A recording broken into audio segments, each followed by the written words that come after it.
To us, magic sounds like this extraordinary thing, pulling a rabbit out of the hat, coming out of nowhere. But it's here, it's real, and the more that we are open to the unseen, to the energies of this world, to abundance and manifesting, to calling in and growing, the more we'll be able to call magic into our lives. Join me as I share stories, wisdom, and curiosity around connecting with your higher frequency, tapping into the synchronicities of the universe, and opening up to the unseen possibilities that this world has to offer. I am your host, Dayna Faye, and this is the Ordinary Magic Podcast. Over the past couple weeks, I think leading up to the solar eclipse actually, I got totally reinvigorated about my human design offerings. The energy came out of nowhere and really surprised me. To be honest, I've been in a mediumship training for the past 4 or 5 months, and I actually thought that was where I was going to head completely, which this is so interesting with the solar eclipse, and it was in my 9th house of belief system, spirituality. It was also last year in my 9th house when I launched this podcast, which in part it's a spiritual podcast, but also I wanted to advertise my human design offerings. So it's coming back around, and I've had quite a personally difficult year in the last year. And I would say that, of course, like it would happen to anyone, as I came out with my first few episodes last year out of the quote spiritual closet. Some of the people that loved me dearly were uncomfortable with that shift in an identity. They knew, this was part of me, but I feel the same way about a lot of my loved ones too, right? That I've known since I was very, very young. When they start shifting their identity, you have to kind of get used to it. You might even grieve a little bit of the perception that you held of that person. So anyway, I was extremely excited about offering human design readings last year. And it got a little interrupted with personal life things. And my heart goes out to all of you entrepreneurs out there, or people who are hustling outside their corporate jobs to create something. It always gets kind of put on the back burner when you go through something, that's hard in your life. And so sending you strength when you show up every day for your business, for your purpose work, for your calling. Keep doing it. You're doing great. So anyway, I got really reinvigorated, and it just feels like it fits like a glove. And that is just a reminder that your mind can't always predict timing. This is another reminder that getting to know your human design is super helpful, because the way I feel in my body today as I share human design, it's 150% right. It feels so good, and it's easy. It's easier. I had to go through those things. I guarantee you some of my loved ones maybe being like, I don't understand this. Was the universe helping me navigate that? Because they're not going to be the only ones I come across when someone asks, oh, what do you do for work? And I say, I'm a human design reader. They're going to be like, what the hell is that? You work with energy? It's only going to continue to happen. So much love out there for all my loved ones. If you think I'm talking about you, thanks for putting me to the test to create more reassurance in my body. Because now when I show up and give readings to people or help a coaching client, or somebody asks me about human design, the information I'm delivering to them, the energy behind it is 100% belief that this experiment can only really help you. You can't lose with learning your human design. Either you learn it, you put it into an experiment, and it works out great for you. You may learn some things and they really resonate, and other things don't. And maybe you'll bookmark them and come back to them at a later date, and then they make sense. Or you choose not to experiment with information at all. You learn on an intellectual level. It doesn't make sense, and it's just not for you. I trust that if human design is for you, it will find you, and it will also find you at the right time. So human design found me in around 2018, totally found me at the right time when I was kind of floundering around in my job hopping, my career hopping. It totally gave me the permission slip to be me. But the experiment started there. And they say in human design that it takes 7 years after you start your experiment for you to really feel the changes. And I would argue that it's really taken me 4 years of intellectually knowing my human design to actually fully start experimenting with it. I mean, I think it was really just this year in the last couple months that I totally get my strategy, which is to feel my sacral motor when I respond to things. Like I understood it and I could kind of practice it, but now I really get it on a visceral level. And so it takes time, it takes patience, and that's something that we oftentimes don't have. But can you imagine if we didn't have human design and you wanted to get to know your energy body, your aura, this invisible field that is all around you, and you didn't have a cheat sheet for it? That would take twice as long. That would take forever because subtle energy is so quiet. And I can attest to this. The more you practice with subtle energies, the louder it becomes. But it is a practice and it's incredibly hard. In my opinion, it is way harder than physically bodybuilding or hitting your PR on a back squat. It takes patience, it takes time, it takes discipline, it takes dedication. So thankfully, human design was born just in 1987, not that long ago, because the universe, source, consciousness, God, whatever you call it, knew we needed a little help. We needed to get there a little bit quicker because as technology is growing on the outside, our technology needs to grow on the inside. So today I want to take you through the 5 different energy types and what you may have been feeling as a child.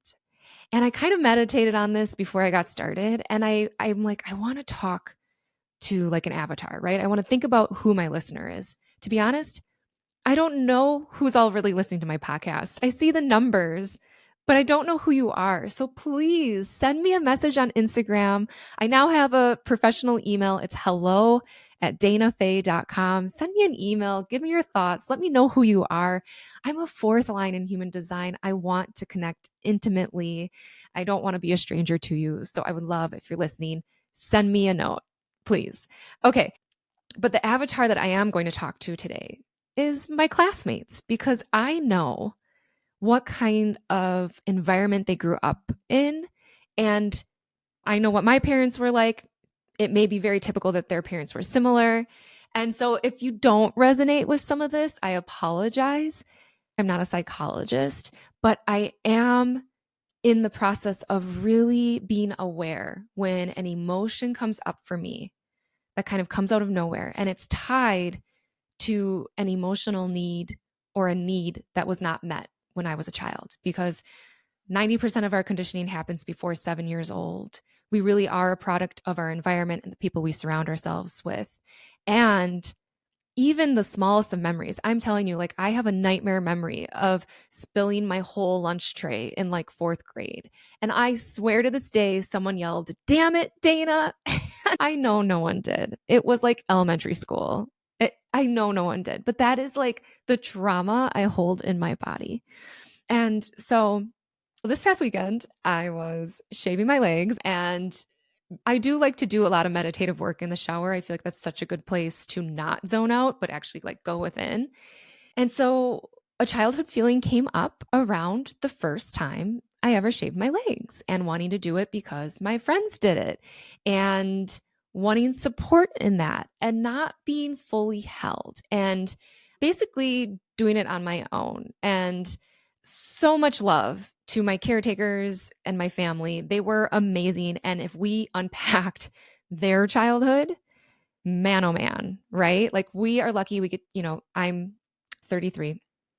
I'm was born in 1990, so a little 90s kid. If we unpacked our parents' childhood, oh man, that may be why a lot of your parents out there are not doing inner child work because there's so much more.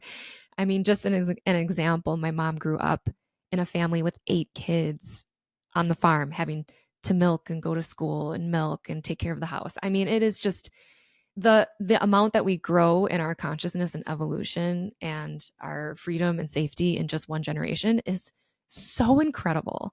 And that's so positive and motivating. So I'm shaving my legs and the memory of first having to do that and feeling deeply insecure and also, being told maybe you shouldn't and wanting to anyway, and then trying to do it and getting done. And the hair on my legs were so soft that it didn't work. And so I felt like a failure. And it was like another thing just to paint the picture for the listeners who aren't my classmates. For the listeners out there, I grew up in Wisconsin, very, very small town, same kids in my grade from kindergarten all the way through 12th grade. I literally had like 5 of the same teachers that my dad had in school. I mean, it was so great because we all felt so safe. But again, our minds and consciousness weren't expanded that much. So in that vibe of the small town was, you were a wussy if you showed emotions. I learned to be tough. And also it was like cool. I perceived it as cool to be like a country girl, and country girls are tough. And so very early on, I learned to hide my emotions, try to be tough, don't throw a tantrum because that means I'm spoiled, things like that. Right. So I had to be tough again for the first time shaving my legs. It's kind of a coming of age woman thing to do. And there I was being very in my masculine. And anyway, this memory came up, and it's very exciting that I don't need a self-help book. Like I was able to sit there and reparent little Dayna right away. I just thought of what I will do for my daughter one day. And I went through that memory and just gave myself some love. I gave 6th grade Dayna some love. And this memory brought up for me how helpful it is for parents these days to know their kids' human design, and how human design can help parents get to even a next level of parenting, so that hopefully one day our kids, because they got to emote more when they were younger and had their needs met in that regard, they will be able to work on other things that will help their evolution and consciousness that we are not aware of that we're doing right now.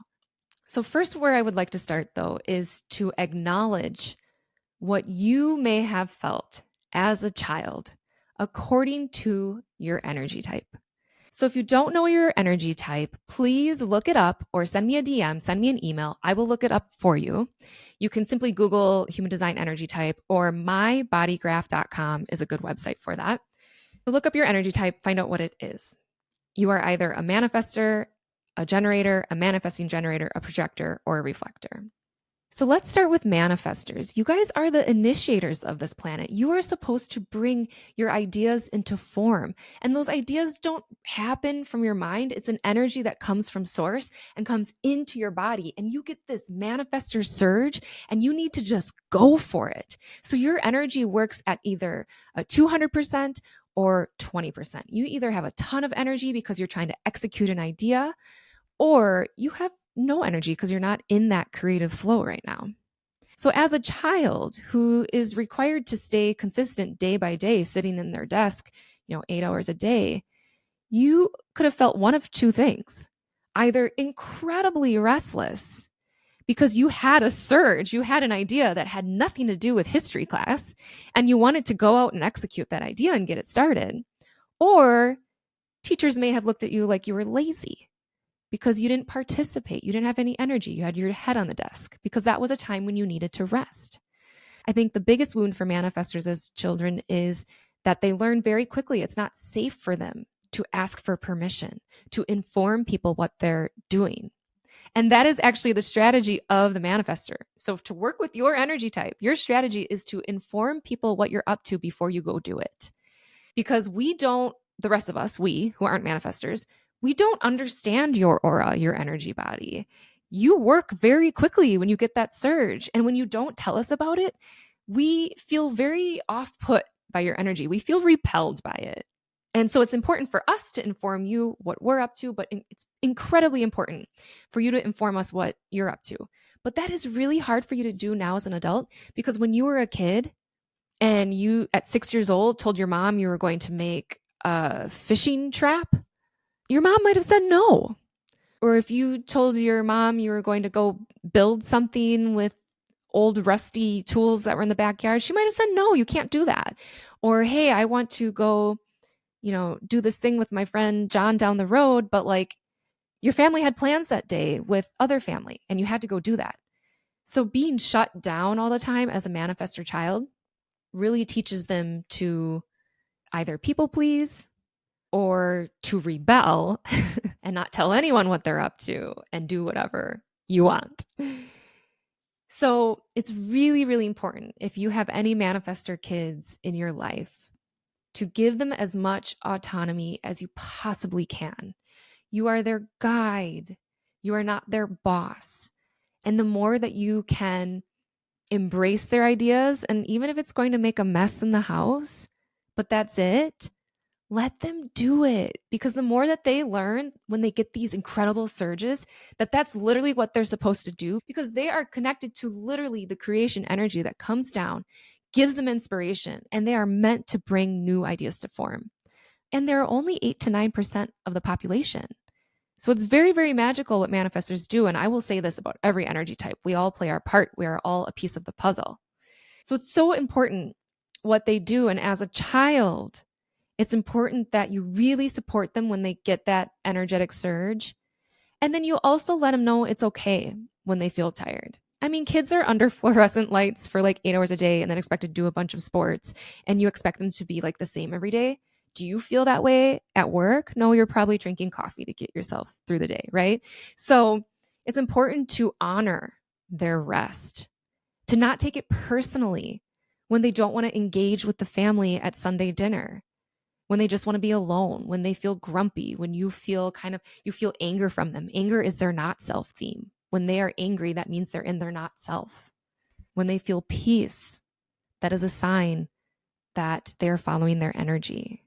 So those are some tips if you have manifestors in your life, or that is something for you to chew on if you are a manifestor and your needs weren't met when you were a child. Go down memory lane. Think about all the times you were told no. Think about all the times you didn't inform and just did, and that pissed somebody off. And tell yourself, it's okay. I now know I'm a manifestor. And now that I know I am, from now on, I will inform people when I get ideas. You're not asking for permission. You're not asking for permission. You're just informing. Okay, so that's manifestors.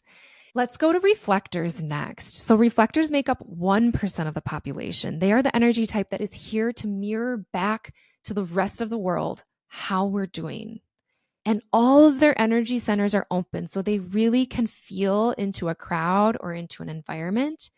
And the way they act or speak or how their health is resembles how that environment is or how those people in the crowd are doing. So they are our greatest teachers, and they could have a million different childhoods. This is going to be the hardest child to talk to because you are the ultimate chameleon. You really do pick up your environment and who you're around. You become those people. Now, you do have your own little protective layer that keeps you. But what's important for reflector kids to know is that getting to know your identity as a reflector can be very difficult because you have an open identity, right? You have all open centers. So you're always taking on everyone's emotions, identities, thoughts, anxieties, pressures, all those things. So that can be a huge insecurity for a reflector child is, who am I? It's very important to know that it's totally correct for you to try on a million different costumes and a million different personalities and make a million different friends. It's almost like the taste tester. Taste it all. And then feel the environments and people that feel right to you. And over time, the interests that you have, the person that you feel you are, will continue to show itself over and over again. And that's how you can start discerning, okay, this is me. I always know this. This is consistent. But inconsistency happens a lot for a reflector child.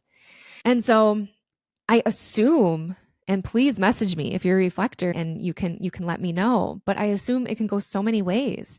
When you're around your generator and MG friends, you pick up their sacral motor, and you could be the life of the party because you pick up their life force energy and amplify it. If you're around a manifestor during their initiating surge, you could get just as excited about initiating. You really pick up and amplify everybody else's stuff. But when you go home at night and you're in your bedroom by yourself, you might all of a sudden feel depleted. Because if you were not aware of your energy all day, picking up everyone else's, and then you're by yourself in your own aura and that energy leaves, what are you left with? Who are you? What stays consistent from day to day? It's kind of trippy. And it's also really beautiful because reflectors get to just be and reflect and mirror back to people who they are, how they're doing, what they're feeling. And so I think if you have a reflector child in your life, it'd be really helpful for them to know that they can talk out loud about what they're experiencing a lot. Hey, mom, I really feel, I really loved playing softball, but all my friends are swimming this year. And I think I actually really like it too. Can I do that?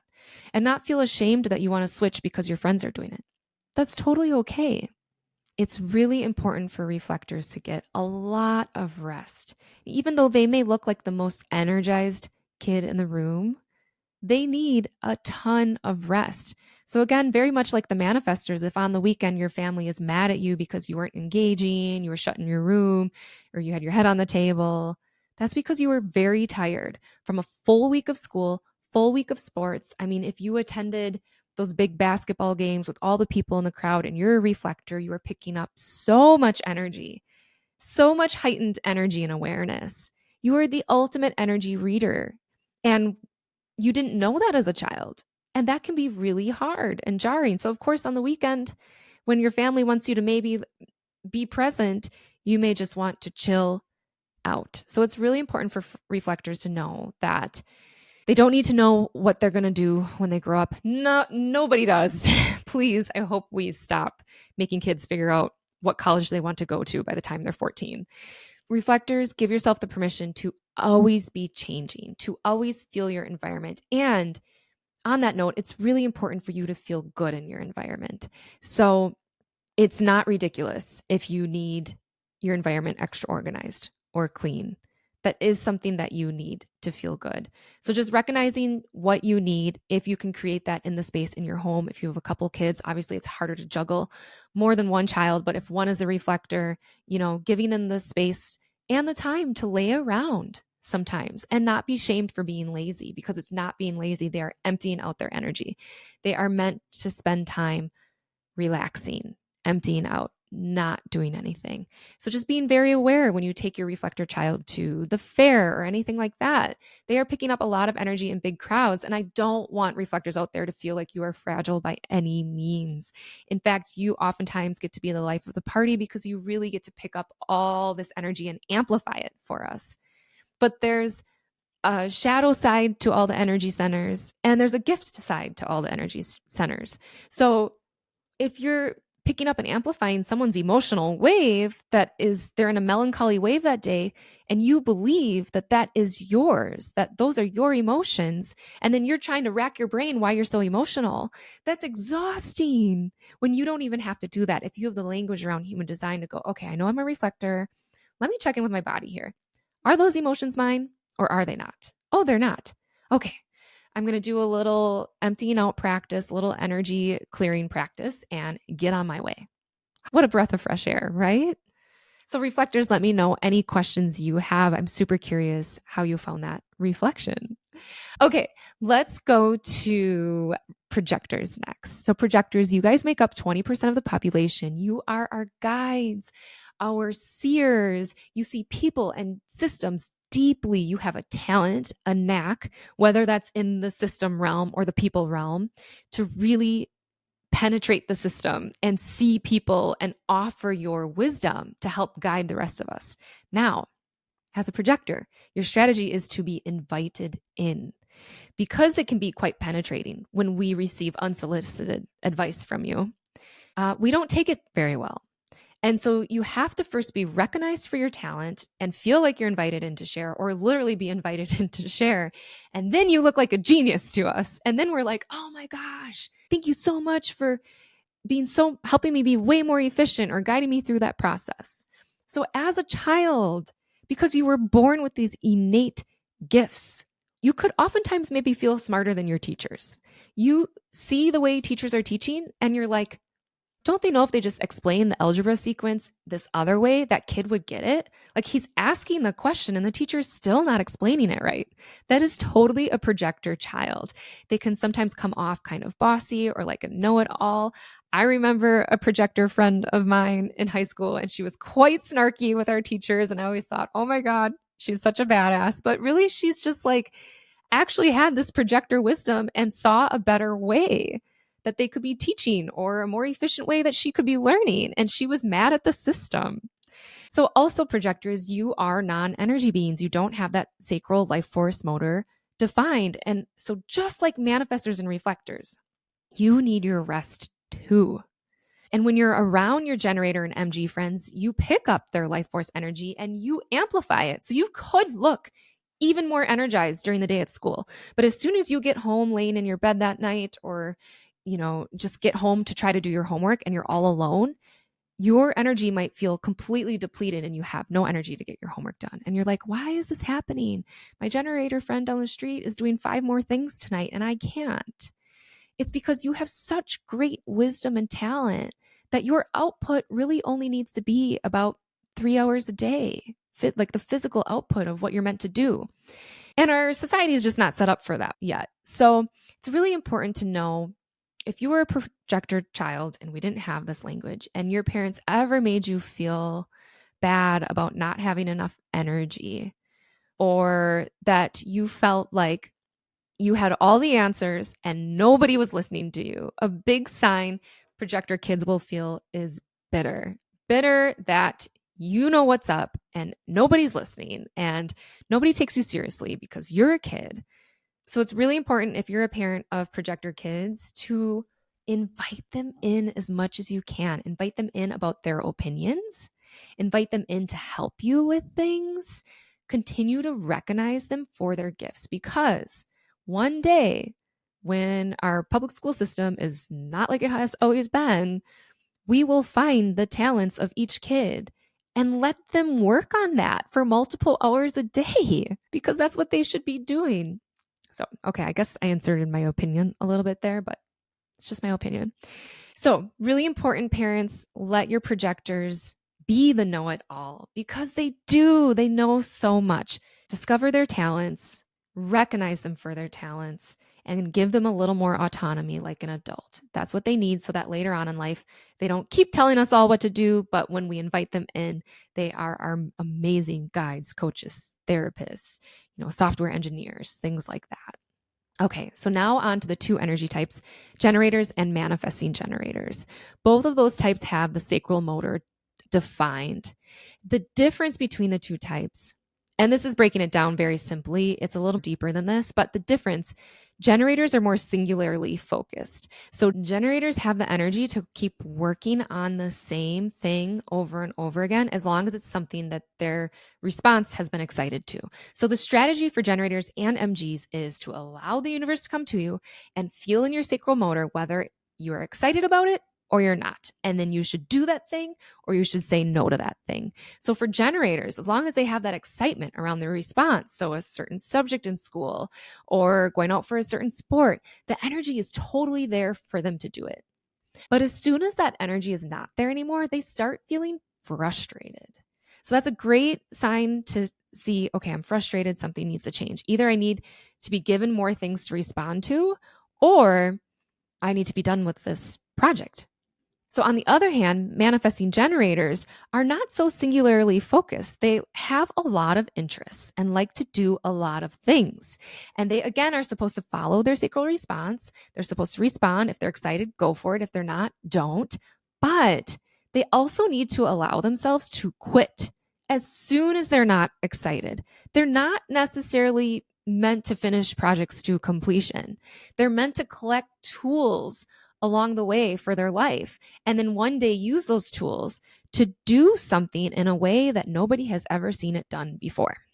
2 types, generators, MGs, both with this life force energy. As kids, they may have seemed very, very energized. And in school, they may have been told they have attention problems, that they can't sit still in their desk. Well, in fact, what they're doing is always responding. So they're responding to their environment and other stimulus. And there was probably always something more exciting to do than a certain subject that you were in. I mean, if you're a generator MG and you were in a subject that didn't light your sacral motor, you probably felt depleted. So even if you're listening to this and you're going, wait, I was really tired as a kid, it's because you were doing things that didn't light you up. And now it's obviously we have to work, we have to do things, but there's a difference between kind of hacking the system so you do it in a fun way or doing it in a way that frustrates you. So maybe you were the type of MG child that loved projects, but every time it was a memorize and multiple choice exam, you got super frustrated because you didn't like doing your schoolwork that way. So for generators, it's really, really important for parents when you see them super sparkly and magnetic because they are doing something they love, let them, encourage them. For example, I have a friend whose daughter did cheerleading and she only did cheerleading for every season of sport. Like she did it at school, she did it at club. And when my friend learned her daughter's human design, she felt so relieved because intuitively they were like, okay, we're just going to let her do that because that's what she really wants to do. But they were feeling like, oh, she's a kid. Shouldn't she try many different sports? No. If you have a generator child, if you were a generator when you were younger and you had one singular thing that you wanted to focus on, that is so correct for you. Now, on the other hand, if you were a manifesting generator and you wanted to do 2 sports at once, that was also correct for you. I have an example that I quit gymnastics when I was in 8th grade. Like I quit halfway through the season. I was super frustrated. I was overwhelmed, all this stuff. And then the next year rolled around and the energy was there again. I wanted to do it again. And I remember feeling shameful that I was like flaky last year, big wound for MGs. I was flaky the year before, and now I wanted to do it again. Like how embarrassing. But it's not. Let your MG children taste test as well. Let them try things on. Let them quit when they want to quit. Obviously, if you want to teach them a lesson to stick it out, but try to explain to them that it's totally correct for them when the energy is not there and they're feeling frustrated, that their life force is not going to be there. So again, to reiterate, generators and manifesting generators are literally the providers of life force energy on this planet. What's our life force energy? It's this buzzing energy from your sacral motor, which is your creative center. So it's this creative energy that helps us work. It helps us do. But generators and MGs feel completely depleted when that energy center is not lit up, when it's not excited. So it's really important for you to reflect on your childhood. Where were you not excited and you were forced to do something? That's where you felt frustrated and didn't have energy. What were you really excited about and came very easily and and it gave you more energy? And do the same for your kids. These types make up 70% of the population collectively. So it's really important for us to understand how to work with these 2 energy types and to honor those kids. A big one, because kids these days are a little more sedentary. If your kids are having a hard time sleeping at night as a sacral being, it may be because they didn't get to run their motor enough. They are supposed to do all day long. Generators are literally supposed to go, go, go, go, go, like the little Energizer bunny until their head hits the pillow and they can totally fall asleep right away. MGs, because of the little bit of the manifester energy in there, it is helpful for them to go, go, go, and then have a wind down period before bedtime in order to fall asleep easier. But if they are feeling restless during the night and waking up a lot, take a look at their daytime schedule. Do you have them doing things that light them up? Do you have them doing things that excite them enough? And do more of that. Unfortunately, I know sitting at a desk for 8 hours does not get their energy out. So how can we kind of hack the system for now until we think of a better way and help them get their energy out? So it keeps circulating. It's not just getting the energy out. It's let it be sparkly all day. Let them create that life force energy for all the other types to respond to and to use as well. And then let them sleep at night and wake up with a new full tank of that energy again in the morning. So some just quick insecurities for manifesting generators. For them, it's I'm too flaky. I can't decide what I want to do. I want to quit. I can't stick with one thing. I have so many interests that don't go together or make sense. What is my identity because of that? So generators, some wounds there for you. Could be, hey, I just want to do this one thing that I love doing, but people make me feel like I need to have variety in my life. I'm not cool if I don't do 3 sports a year. I don't have any energy because what I'm doing day to day is incredibly frustrating. When I go do theater, I have endless amount of energy and I feel like I could do it all night. And then my parents want me to go to bed right away and I don't want to yet. That type of thing. That is an off the cuff. This is what happens for the 5 energy types and their childhood when we're not aware of how incredibly different everybody's energy is, their aura, the way, the mechanics of how their energy works. So we're living in a very, very exciting time. As adults right now, we are becoming energy readers, and there's 2 different paths: to either learn how you're reading energy and really hone that gift, or completely ignore it and you're going to be reading energy anyway. Learning it will help you, especially if you're a parent, understand the children. And that's what this system came here for, was for the children. So we know if I have 3 kids, all 3 of them have to be raised completely different. And that's totally correct for them. Now, I also just want to give all the parents out there a shout out because we are doing the best we can. And like my mom and I often joke that like our generation is having a harder time parenting because we're so aware and trying to like do it all perfectly and try to undo some of the things that we didn't feel, were supported for us when we were younger.